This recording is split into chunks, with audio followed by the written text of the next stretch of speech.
Sejumlah informasi dari berbagai daerah di Provinsi Banten kami sajikan dalam Berita Banten yang dipersembahkan oleh PRSSNI Banten dan disiarkan serentak oleh seluruh radio anggota di 8 kabupaten kota di Provinsi Banten.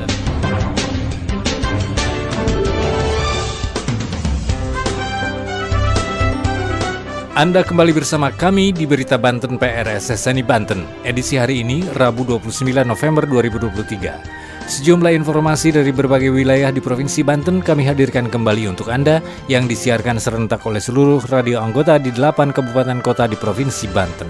Dan inilah informasi utamanya. KPID Banten meraih penghargaan KPID Inovatif Kolaboratif dalam ajang Anugerah KPI Awards 2023. Sejumlah wilayah di Kabupaten Tangerang dilanda banjir setelah diguyur hujan deras. Manajer tempat pelelangan ikan TPI Sidamukti Kabupaten Pandeglang menolak hasil rehab bangunan TPI oleh rekanan Dinas Kelautan dan Perikanan. Bersama saya Aldi Akbar, inilah Berita Banten selengkapnya. Pendengar, Komisi Penyiaran Indonesia Banten atau KPID Banten meraih penghargaan KPID Inovatif Kolaboratif di ajang Malam Anugerah KPI Awards 2023 yang diselenggarakan KPI Pusat di Ayana Mid Plaza, Jakarta, Minggu 27 November lalu. Penghargaan juga diraih oleh DPRD Banten dan pemerintah Provinsi Banten sebagai pemerintah daerah peduli penyiaran. Berikut laporan Indra Agung Rahardian dari Radio Harmoni FM Serang. Provinsi Banten sambet 2 penghargaan di Malam Anugerah Komisi Penyiaran Indonesia tahun 2023. Penghargaan diberikan saat Malam Anugerah KPI 2023 yang diselenggarakan di Ayana Mid Plaza Jakarta di Jalan Jenderal Sudirman, Kavling 1011 Jakarta Pusat pada hari Minggu 26 November 2023 malam. Kedua penghargaan tersebut yang pertama diraih oleh pemerintah Provinsi Banten dan DPRD Banten dalam kategori penghargaan pemerintah daerah peduli penyiaran. Dan penghargaan yang kedua diraih oleh KPID Provinsi Banten dalam kategori penghargaan KPID Inovatif Kolaboratif. Ketua KPID Provinsi Banten, Haris Hawitarja, saat ditemui seusai acara mengungkapkan, KPID Banten mendapat penghargaan kategori KPID Inovatif Kolaboratif. KPID Banten mendapat kategori KPID Inovatif Kolaboratif. Jadi itu mengandung makna bahwa KPID dinilai mampu melakukan inovasi-inovasi yang mungkin menjadi contoh atau inspirasi ataupun kegiatan inisiatif-inisiatif yang selama ini mungkin belum dilakukan oleh KPID lain.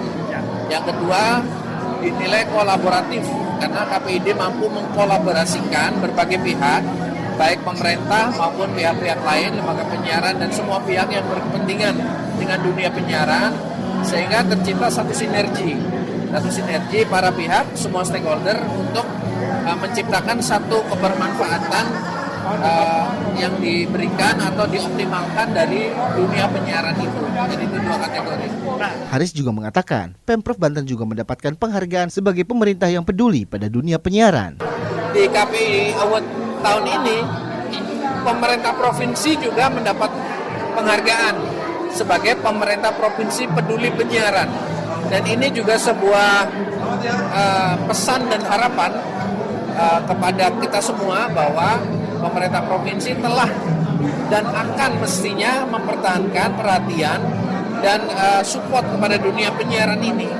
Itu juga sebuah kebutuhan, sebuah keinginan bersama, di mana pemerintah provinsi terus menjalankan peran-peran dan fungsinya sebagai pihak yang memberi dukungan atau perhatian kepada dunia penyiaran. Menurut Haris, mendapatkan penghargaan sebagai KPID yang inovatif kolaboratif ini merupakan satu tantangan, di mana KPID Banten harus bisa membuktikan dengan memberikan hasil-hasil kerja yang produktif yang tentu menggunakan cara strategis yaitu kolaborasi. Yang pertama tentu ini satu tantangan, ya, sebuah penghargaan sekaligus tantangan karena kita dinilai inovatif dan kolaboratif.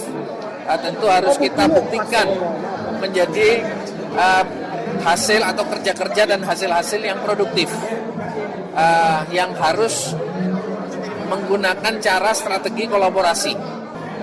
Para pihak yang berkolaborasi ini akan membangun satu kekuatan, akan mendapatkan manfaat bersama. Jadi ini yang kita harus pegang dan kita jalankan.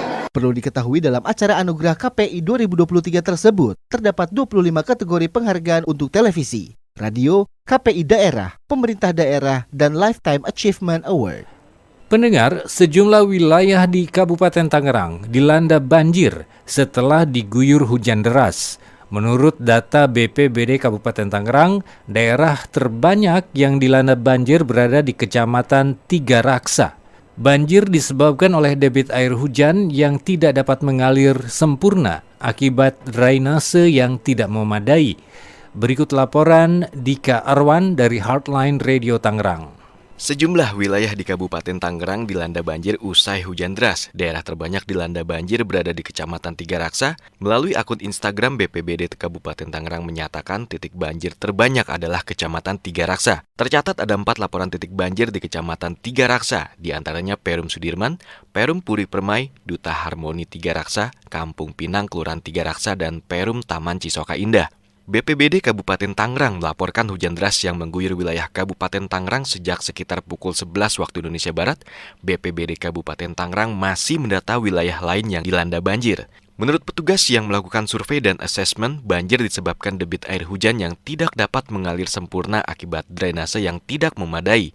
Got dan gorong-gorong sempit dan penuh sampah mengakibatkan air meluap ke pemukiman. Kepala BPBD Kabupaten Tangerang, Ujat Sudrajat, mengatakan personilnya juga berupaya mengevakuasi warga yang terdampak. Diharapkan banjir berangsur surut setelah hujan reda. Saya Dika Arwan dari Heartland Radio melaporkan. Berita Banten.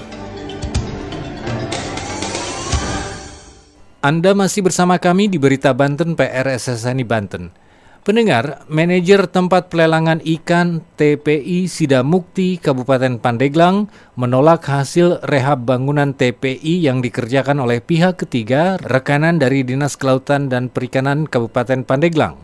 Alasan penolakan karena ada beberapa item fasilitas bangunan yang dikerjakan asal jadi dan amburadul.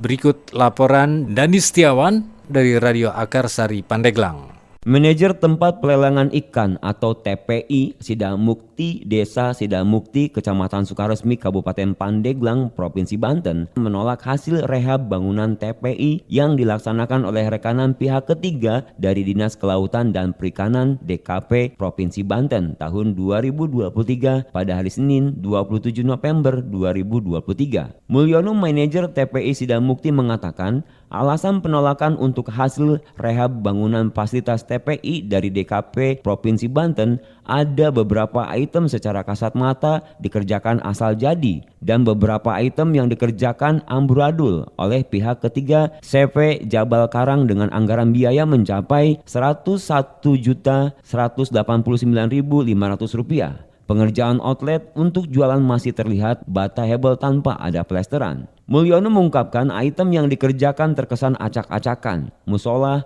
outlet, jalan kantor TPI, bagian dinding jendela tidak ada yang diganti, serta pemasangan rangka atap baja terlihat jelas dikerjakan asal tempel serta dipaksakan sekalipun ukurannya kurang. Ia pun berharap kepada pelaksana atau pemborong untuk segera dikerjakan pekerjaan yang belum rapi dan belum diselesaikan oleh mereka, karena dirinya dan para nelayan yang akan memakai dan menggunakan fasilitas tersebut, ungkap manajer TPI Sidamukti Mulyono. Saya Dani Setiawan dari Radio Akarsari FM Pandeglang menginformasikan untuk Berita Banten. Demikian sejumlah informasi yang telah kami sajikan untuk Berita Banten kali ini. Saya Aldi Akbar, sampai jumpa.